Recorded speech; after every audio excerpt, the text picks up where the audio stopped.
I got hit by a car and injured my head. The doctor said I might suffer from amnesia.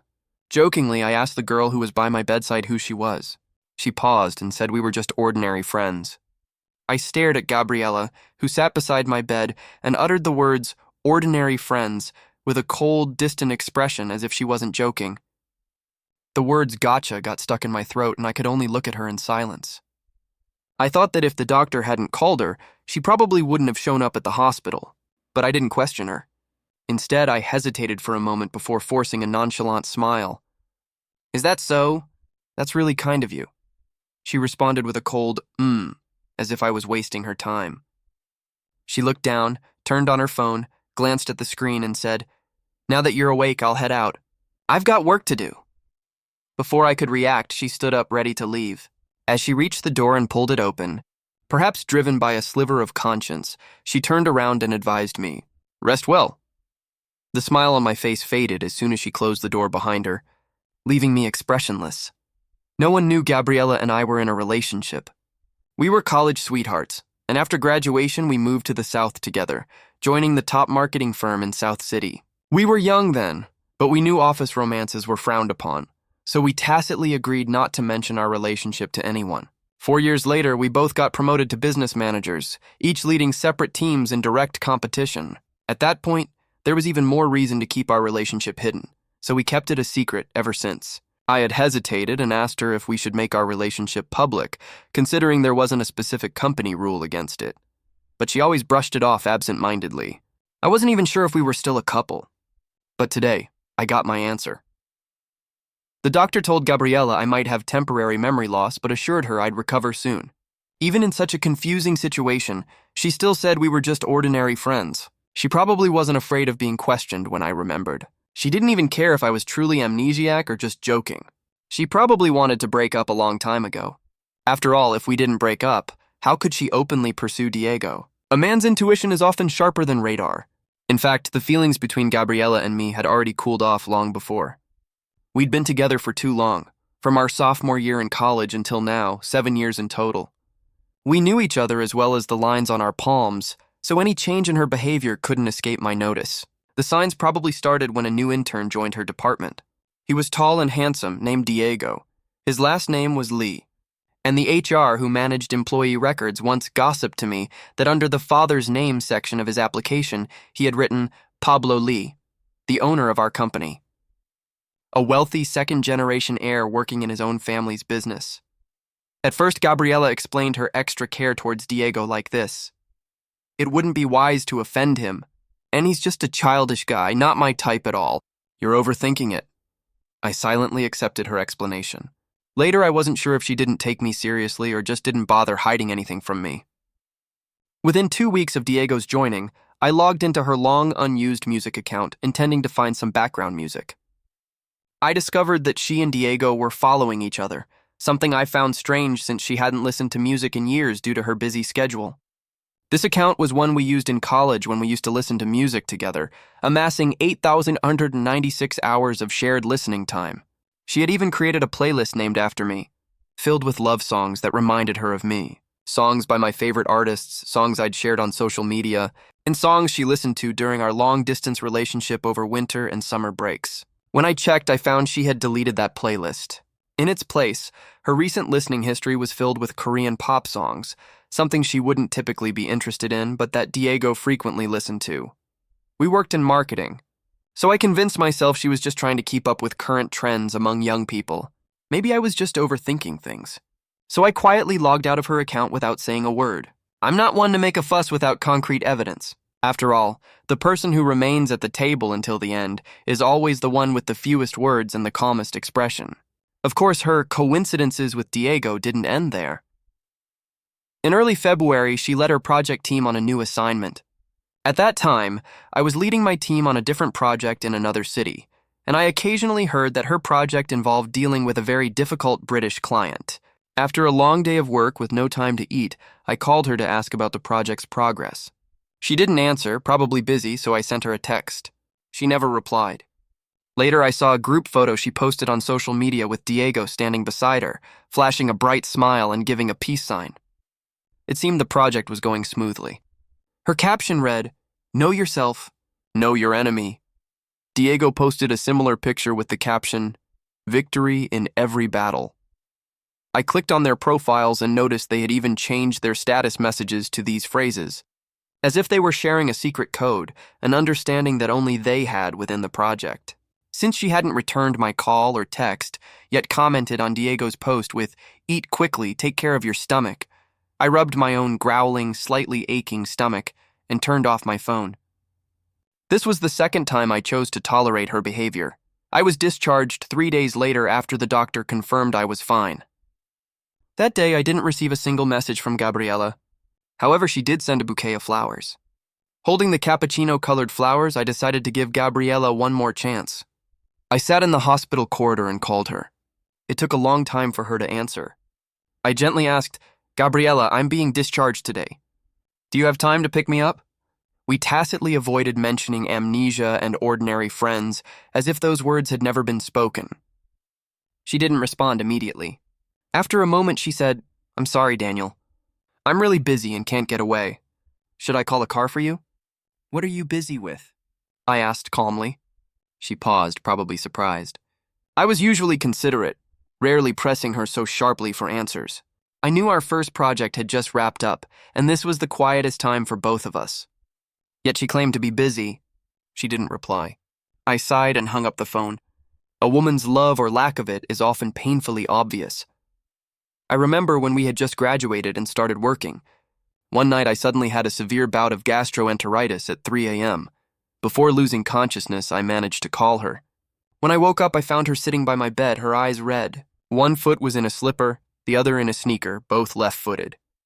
I couldn't help but smile weakly. She looked at me still shaken, her eyes welling up again. "You're still smiling? When I saw you collapsed at the door, I nearly had a heart attack. In times like this, you should call 911 first. What if I hadn't answered? It's so dangerous." I smiled at her, feeling both dependent and trusting. "But in my heart, you're the safest person. See? There was a time when she genuinely cared about me. There was a time when we loved each other deeply and sincerely. Even though those days are almost unrecognizable now, recalling those distant memories still brings a faint, self-mocking smile to my lips." I shook my head and tossed the cappuccino-colored bouquet into the nearby trash bin. "Don't like the flowers?" someone asked from behind. I turned around to see a man I didn't recognize, pointing at the flowers in the trash, apologizing. "I'm sorry, the driver accidentally hit you yesterday. I brought you to the hospital, and after contacting your emergency contact, I had to leave due to other commitments.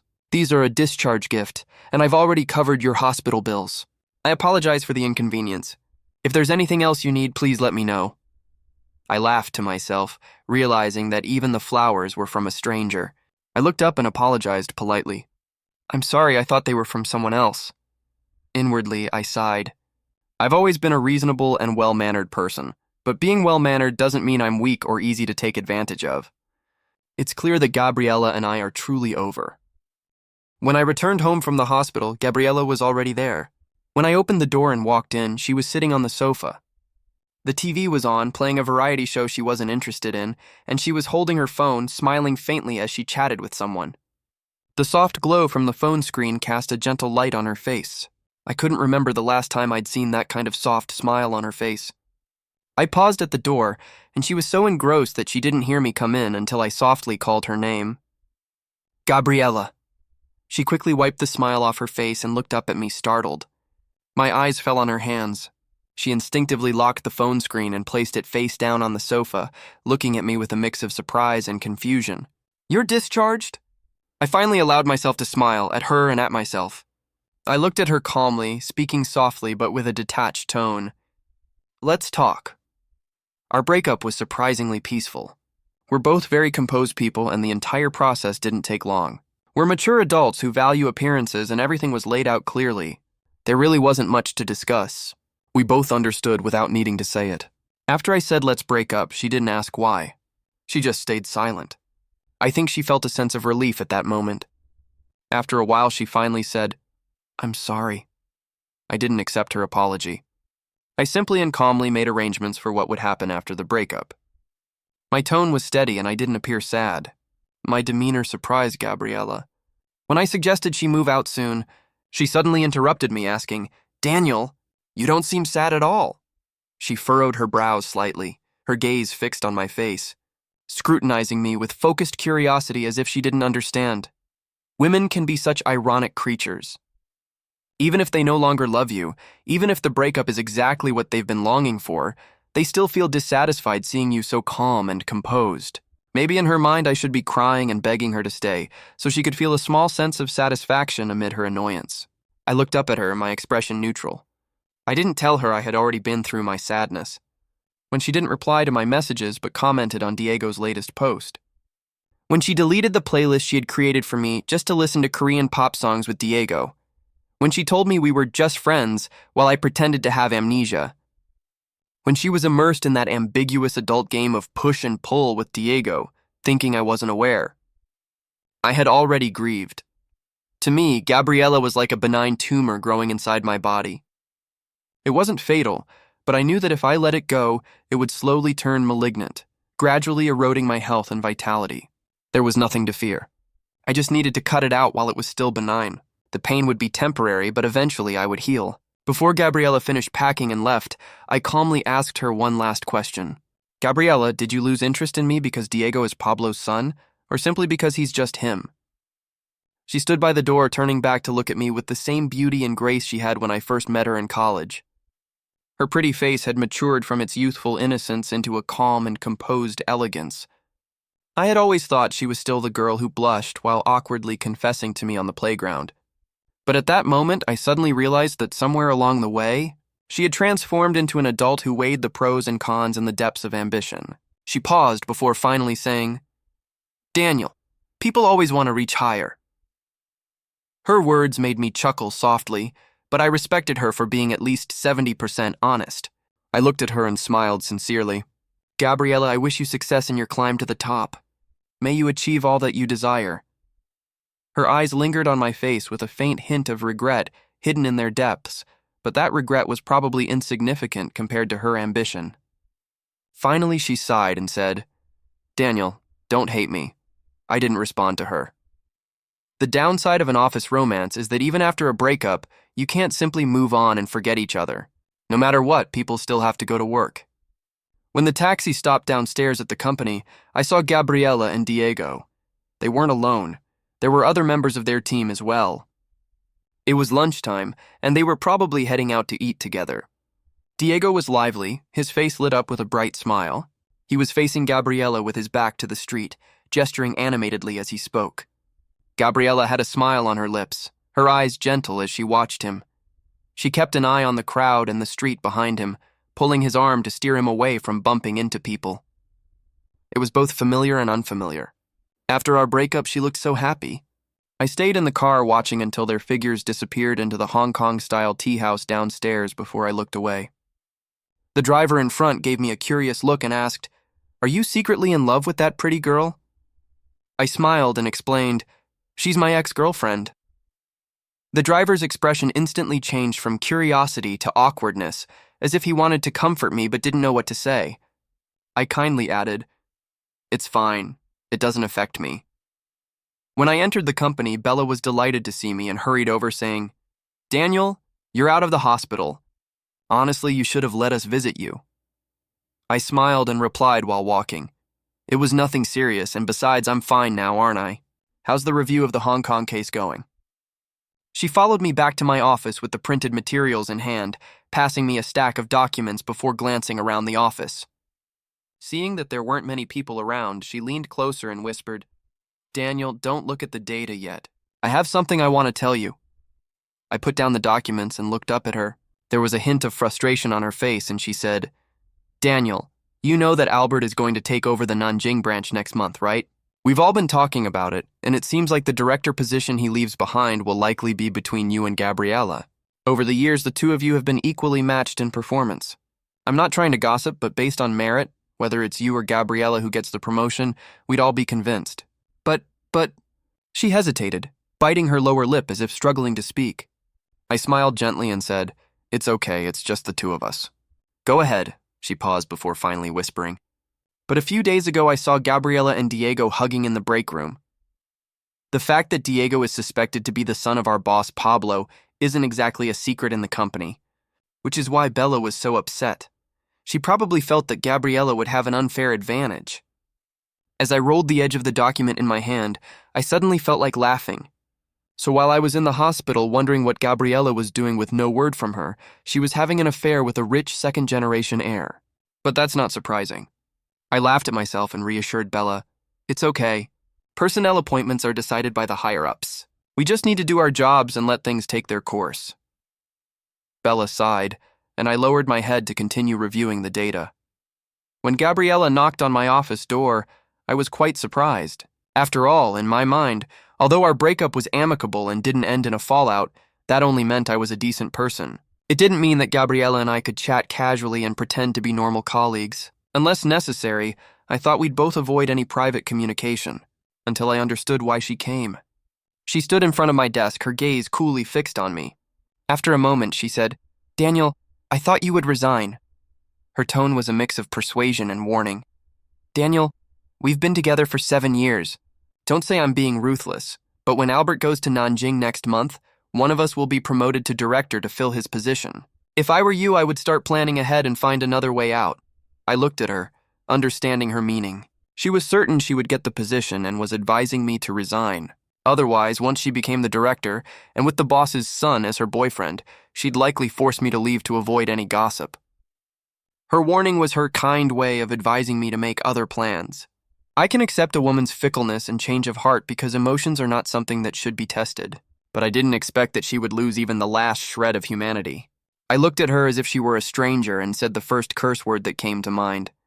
"Gabriela, you're a piece of trash." She silently accepted it. My first direct encounter with Diego happened a week after my conversation with Gabriela. After our breakup, Gabriela, who had previously refused to go public about our relationship under the pretext of office romances are not a good idea, was now flaunting her relationship with Diego. I saw their lovey-dovey posts on social media. There were countless colleagues from the company congratulating them, but only the mutual friends Gabriela and I had from college were shocked and messaged me on WeChat asking what had happened. I didn't respond to any of them. The day Diego appeared in front of me was just an ordinary afternoon. Most of the office staff were either out for lunch or resting at their desks. I was alone in the break room grinding coffee beans. As the rich aroma of coffee gradually filled the air, Diego appeared behind me. I stepped aside to make way for him, but he didn't walk past. Instead, he stood in front of me, his gaze lingering on me with a somewhat meaningful expression before abruptly saying, "I know you and Gabby used to be together."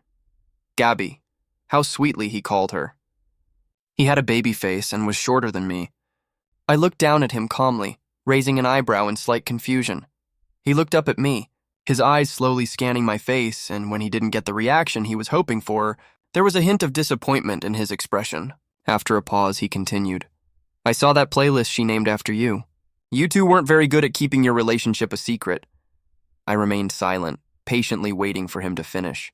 He went on, My father really likes Gabriela, you know. Gabriela is strong and independent, mature and driven. My father says Gabriela reminds him of himself when he was young. My father wants to mentor her. Gabriela's future is limitless, and as it happens, I like her a lot too, and she likes me. Now we're together, but Daniel, your presence is quite bothersome. I hope you'll be sensible enough to resign on your own." That's when I realized what he was after. First to show off, then to intimidate, and finally to gently persuade me to leave on my own. I held my cup, my expression calm, my tone steady, even with a slight smile. I looked down at him and said, "Mr. Lee, any changes in an employee's position require going through the proper procedures. I'm not sure if you're here to fire me or what. If you're here to fire me, company policy clearly states that HR should be the one to talk to me and inform me of the reason for my dismissal." His face turned pale, perhaps not expecting me to be so unyielding. Before I turned to leave, I added, "Oh, and for any personnel changes involving employees at the manager level or above, they need to be personally approved and reported by the chairman. In other words, the only person in the entire company who can fire me is the chairman. Mr. Lee, you're just an intern in Gabriela's department. You're overstepping your bounds." With that, I didn't bother to look at his reaction and left with my cup. Not long after my conversation with Diego, The announcement of Albert's transfer to Nanjing was made. Before her departure, the chairman organized a farewell banquet for her, attended by all the management-level staff of the company. Everyone knew that in addition to bidding farewell to Albert, changes in the core personnel of the headquarters would soon follow. When the HR manager placed the invitation on my desk, only Bella looked pale. She was someone I had personally mentored. Leaning over her desk, she first tried to encourage me by saying, "Good luck," and then added solemnly, "Daniel, no matter what happens, our team is standing behind you. If things don't work out here, we'll follow you wherever you go." I laughed lightly, tapping her forehead with the invitation, and said gently, "What are you talking about? It's just a meal. Have you forgotten my motto? Build bridges when you encounter water and pave roads when you meet mountains. What's there to be afraid of? Besides, the one who loses definitely won't be me." I was quite composed on the day of the dinner. In the private room, heads of the marketing department, management, HR, finance, and various business lines were gathered. Chairman Pablo sat at the head of the table with Diego to his left and Gabriela next to Diego. When everyone saw Diego sitting next to Pablo, they exchanged discreet glances. What had previously been just a rumor was now confirmed, seeing an intern seated beside Pablo. However, since Pablo didn't introduce him, everyone pretended not to know and refrained from asking.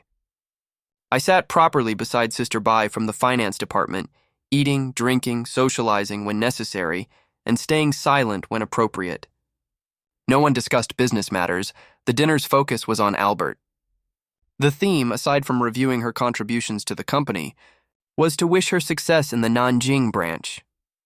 It wasn't until the meal was almost over and the pleasantries were exchanged that Pablo put down his chopsticks and got to the main point of the dinner. In his early 50s, he was well preserved, looking vibrant and energetic as if in his 40s. His sharp gaze swept across those seated. Then he picked up his napkin and wiped his mouth before saying, "Besides bidding farewell to Albert, there's one more thing I want to discuss." I put down my chopsticks and looked over at him. Out of the corner of my eye, I caught sight of Gabriela beside me. She wore a faint smile, looking elegant, intelligent, and poised, a perfect match for Diego, who sat smiling beside her. I averted my gaze, lowered my eyes, and slowly began wiping my hands with the towel beside me. Pablo's voice was deep and gentle. "As everyone knows, I have only one son. When he graduated, I arranged for him to work in the company. My son is very strong-willed. He didn't want people in the company to know his identity and wanted to work his way up from the bottom. Over the years, he's done well. I've heard many of you praise him in front of me, and I'm pleased. Now the time is right, and with Albert heading to Nanjing, I think it's time to introduce him to all of you." His gaze, filled with pride, quietly fell on me from across the table. He smiled and with a hint of pride extended his hand toward me, saying warmly, "Daniel, come over to your father. It's time for everyone to meet you." I calmly put down the towel and smiled. In the dead silence that followed, the only sound was Gabriela's water glass tipping over. I looked in her direction. Her expression was relatively calm. She smiled apologetically while wiping the table with a napkin, her movements steady and not the least bit flustered. Then she looked up at me, her face slightly pale, her emotions unreadable. I withdrew my gaze without even a sidelong glance. I simply stood up and, under the shocked stares of everyone present, walked toward the head of the table. Placing my hand on the back of Diego's chair, I politely and softly said, "Mr. Lee, could you please move?" I heard someone in the room gasp audibly. Once the dinner had achieved its purpose, it quickly concluded. I could only imagine the storm this evening's events would cause within the company. What intrigued me more was Gabriela. She had once told me, "Daniel, people always strive for higher ground." I wondered if now she was on her way to that higher ground. I didn't glance at her, I didn't even bother to give her a look. As she and a dazed Diego came over to bid farewell to my father before leaving, I heard her restrained voice, "Chairman Lee, we'll be going now." I didn't say anything. My father's scrutinizing gaze fell on Gabriela's face, then shifted to Diego beside her. After a moment, he smiled warmly and said, All right, all right." After everyone had left the room, his smile slowly faded. He looked at me and asked, "What's going on with you and Gabriela?" Yes, I had mentioned Gabriela to him just after graduation, but I never told him that Gabriela and I were dating. With his experience, he likely figured it out on his own. I smiled, meeting Pablo's scrutinizing gaze, and coldly replied, "You saw it yourself, didn't you?" She was stolen by Diego. His mother is good at meddling in other people's relationships. So naturally, her son takes after her. I paused and then, emphasizing each word, added, father. The last time I called Pablo dad was when I was 7 years old. Back then, he had just divorced my mom. At the gate of our villa, I clung to his sleeve, repeatedly asking, Dad, why did Mom divorce you? Say something. But he didn't answer. I didn't understand as a child, but as I grew older, I learned about the complexities of adult relationships. My dad and Diego's mom were childhood sweethearts. Diego's mom despised my dad for being poor and married someone else. Afterward, my dad married my mom. My mom supported him as they built everything from the ground up. Once they became successful, Diego's mom showed up with Diego after divorcing her husband. At that time, Pablo was young and prideful, and he held a grudge against his childhood sweetheart for choosing wealth over love. But the more he resented her, the harder it was for him to forget. My mom, on the other hand, never spoke much about the past between them. In front of me, she always maintained my dad's dignity. She was a graceful and dignified woman who divorced swiftly after being betrayed. But after the divorce, Pablo didn't marry Diego's mom either. He just kept her around, mocking her for her poor judgment back then. Diego's original surname was Wang, but he changed it to Lee when he was 8, probably to curry favor with Pablo. He and his mother, who had taken over our home, were smug. They didn't know about me, but I knew about them. I found out when I was 8 years old.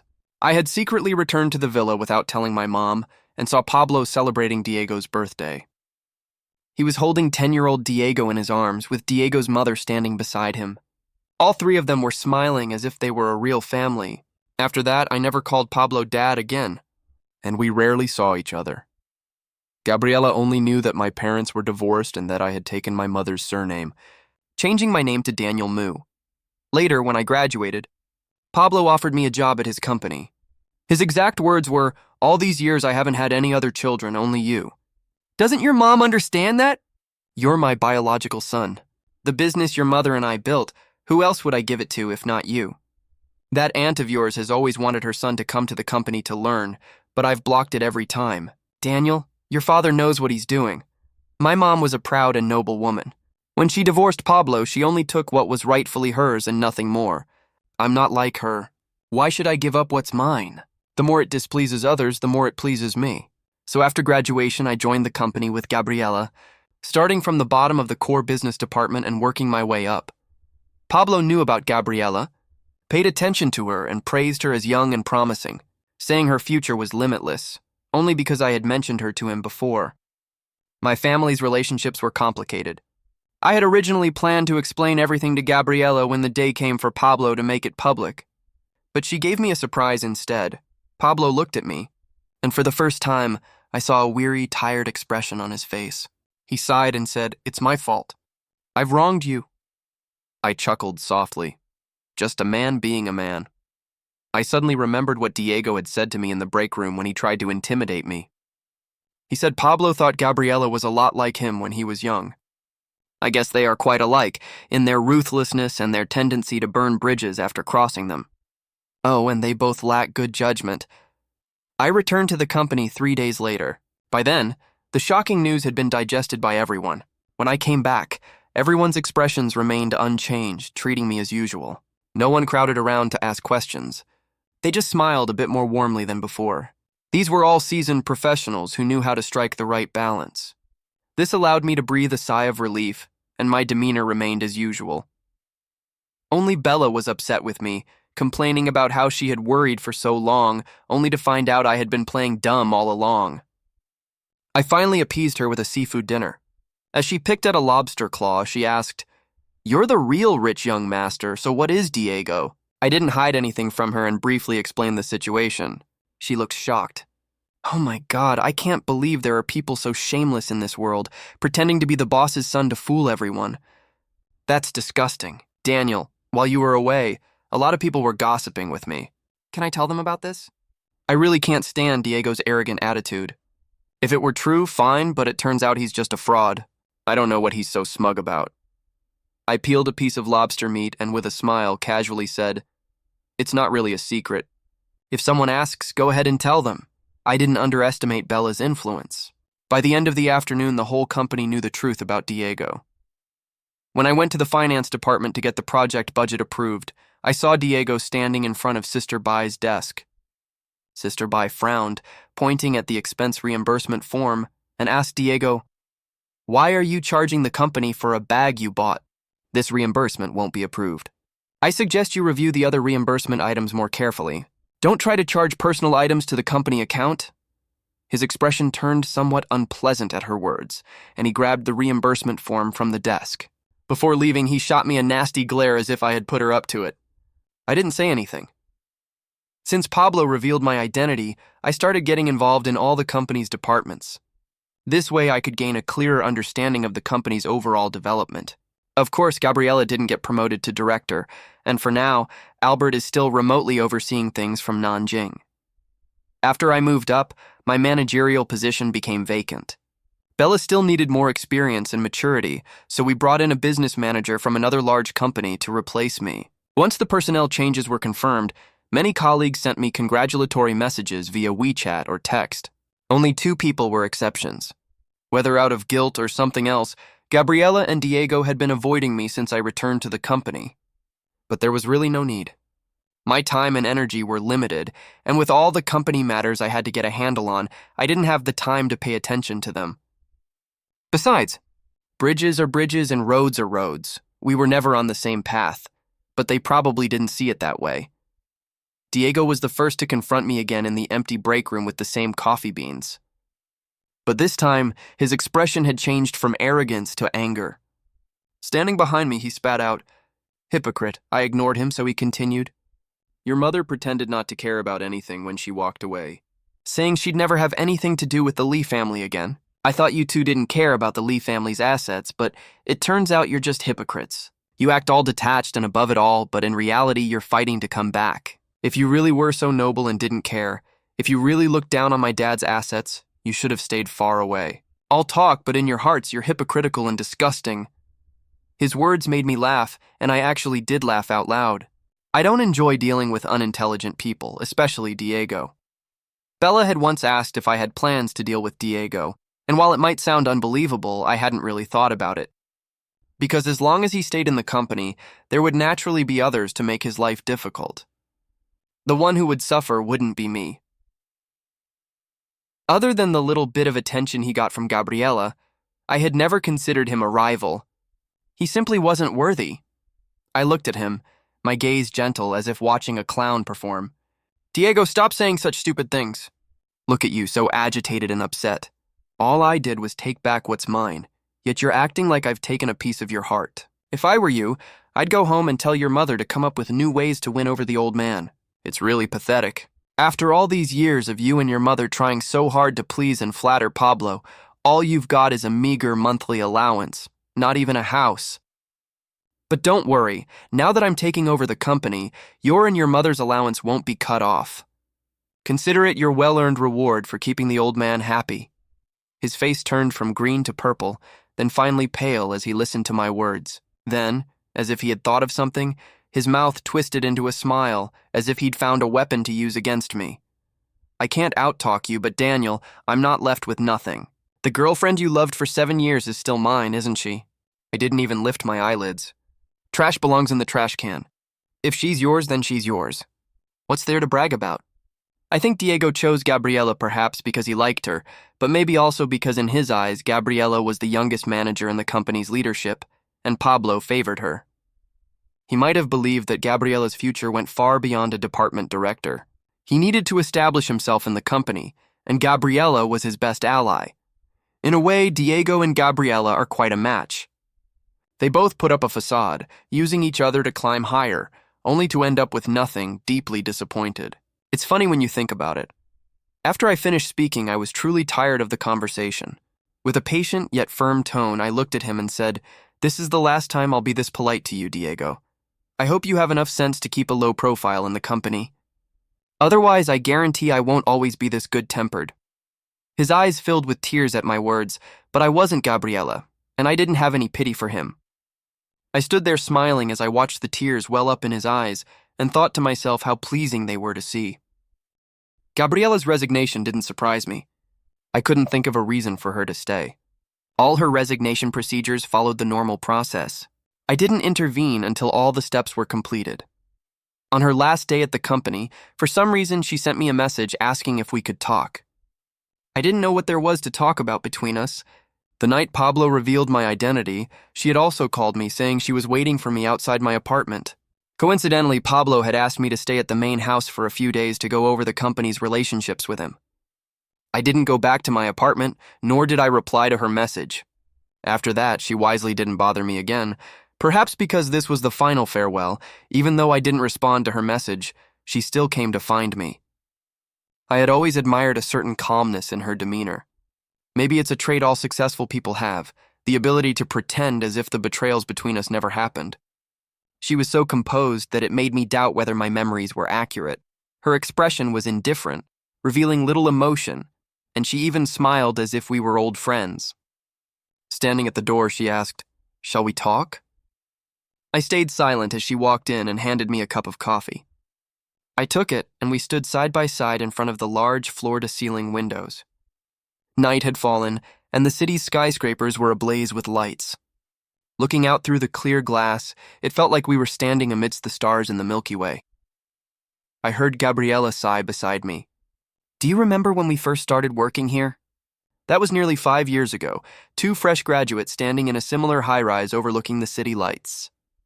Back then, she had joined the company with ambitious plans, only to be assigned the most insignificant tasks. Later, she landed a $1 million deal through her abilities. I still remember the look on her face, pale from the pain of drinking too much, but still excited as she looked at me. She said, "Daniel, let's build a home together in this city." Later, that big deal became her boss's achievement, and she only received a 500 yuan bonus. She used that 500 yuan to treat me to a hot pot meal. Sitting across from me, the steam obscured her face, but I remember her voice. It was the first and last time I saw a look of bewilderment on her face. She asked me, "Daniel, how long will it take for us to make something of ourselves?" After that meal, I went to see Pablo. Since he divorced my mom, she hadn't seen him, let alone touched his money or resources. Even though he gave me an unlimited credit card, neither my mom nor I had ever used it. That was the first time I asked him for help, for Gabriela. I still remember the look of surprise on Pablo's face. He was delighted that I was willing to ask for his help. But I also remember his meaningful words, "Daniel, if she can't handle such a small matter in the real world and needs my help, she's not worthy of being a daughter-in-law of the Lee family." Even though he said that, he still took notice of Gabriela and praised her a few times in public. When the higher-ups show favor, it's like a guiding light. Naturally, Gabriela's career flourished afterward, and she was smart and capable on her own. I just didn't realize that along this path of handling things, we had gradually drifted apart. She aimed to rise to the top by winning the princess's favor. Perhaps in her mind, that was what it meant to make something of oneself. Her voice came from the gap in time, filled with nostalgic sighs. "How did we end up like this?" I scoffed. "Gabriela, don't try to play the nostalgia card with me. I understood your earlier actions of seeking better opportunities, but now don't make me lose all respect for you."